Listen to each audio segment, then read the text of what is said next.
Assalamualaikum warahmatullahi wabarakatuh. Perkenalkan, nama saya Herman Jambek. Saya adalah seorang seniman pelukis, juga penulis kaligrafi. Di sini saya akan mencoba menjelaskan tentang apa itu Islam.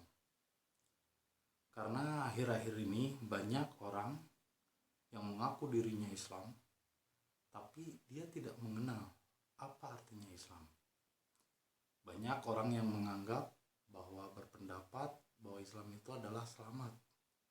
Ya, benar. Saya tidak menyalahkan. Tapi saya ingin lebih menjelaskan secara spesifik apa itu Islam.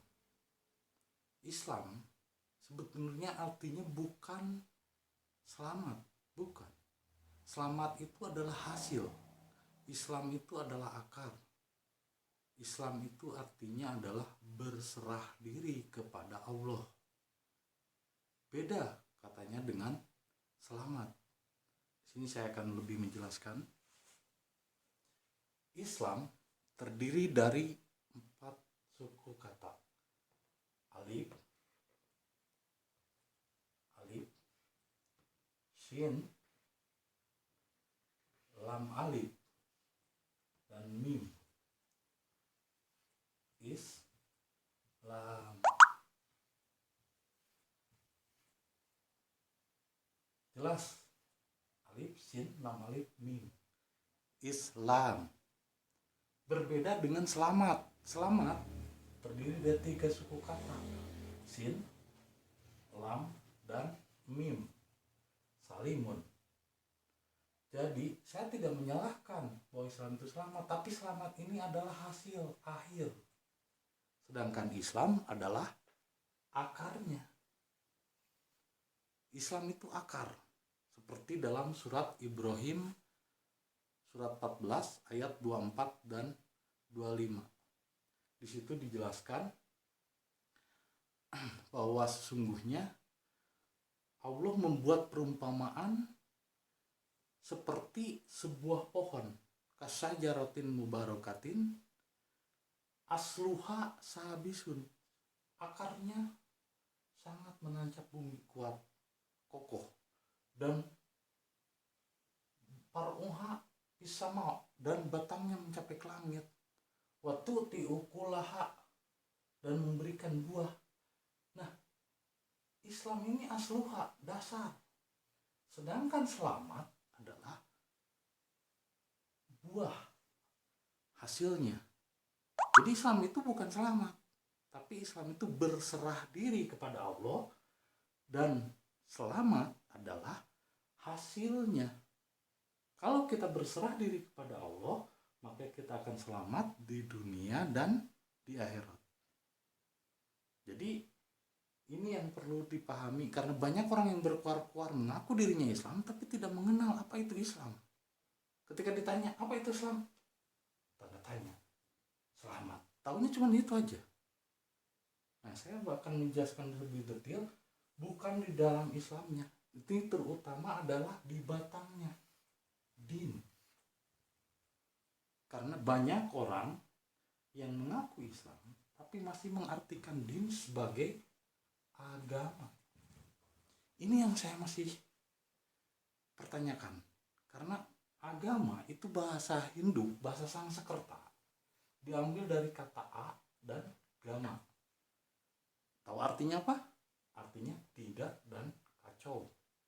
Agama artinya tidak kacau. Sedangkan Islam sendiri artinya adalah berserah diri kepada Allah. Itu akan menjadi tidak pas ketika di Nurul Islam diartikan sebagai tidak kacau, berserah diri kepada Allah. Nah, ini bagaimana ngejelasinnya? Tapi kalau seandainya din sebagai jiwa,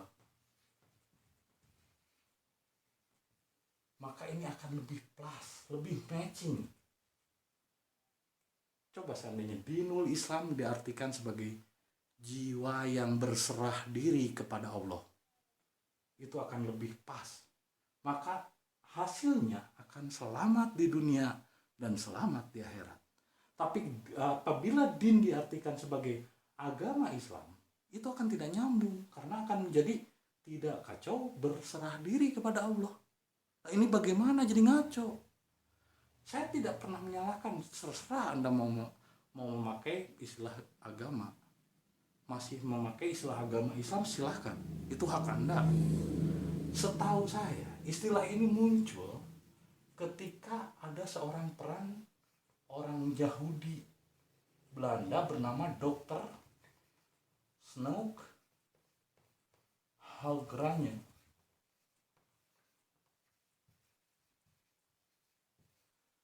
Gara-gara Dr. Snoek Halgranje inilah akhirnya dia mengadopsi dari kata din menjadi agama. Sehingga apa yang muncul? Yang muncul adalah ego. Yang muncul adalah merasa aku paling benar. Seandainya din ini diartikan jiwa, inna dina indallahil Islam, artinya sesungguhnya jiwa yang kembali kepada Allah adalah jiwa yang berserah diri, itu pas. Tapi ketika dikembalikan ke sini, inna dina indallahil Islam, sesungguhnya agama yang paling benar di sisi Allah adalah agama Islam. Apa yang muncul? Ego. Ini buahnya. Buahnya bukan selamat, malah terjadi perang, terjadi caci maki, terjadi merasa aku paling benar. Ini sama seperti sejarah Firaun. Ana robbakumul a'la, saya paling benar. Ketuhanan saya yang paling benar. Aturan saya yang paling benar. Robbakumul a'la. Bukan mengaku Tuhan, tapi cara tentang ketuhanan itu dianggap aku yang paling benar. Nah, apa yang terjadi pada Nuh? Orang-orang pada zaman itu juga terjadi kemusyrikan, menganggap bahwa tata cara ibadahnya yang paling benar. Ini karena muncul apa? Agama. Hal sepele. Mungkin kita anggap masa sih masalah agama bisa itu, tapi pengaruh terhadap psikologis manusia itu sangat jauh ketika Islam dijadikan sebagai agama. Coba kalau Islam sebagai jiwa yang berserah diri kepada Allah, maka selamat dunia dan selamat akhirat. Ini jalan.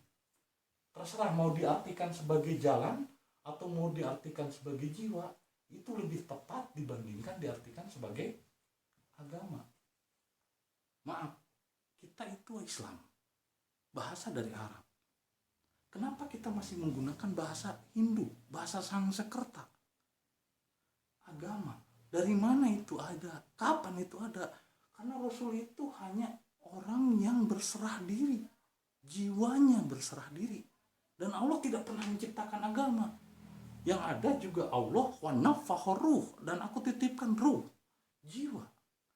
Sebagai apa? Sebagai hukum. Jiwa itu sebagai hukum. Hukum ketetapan. Seperti dalam surat Yasin wal Qur'anil hakim. Quran itu adalah diri, jiwa kita sebagai hukum ketetapan. Seandainya semua kata agama diubah menjadi din, menjadi jiwa, itu akan lebih tepat. Seperti lakum dinukum waliyadin.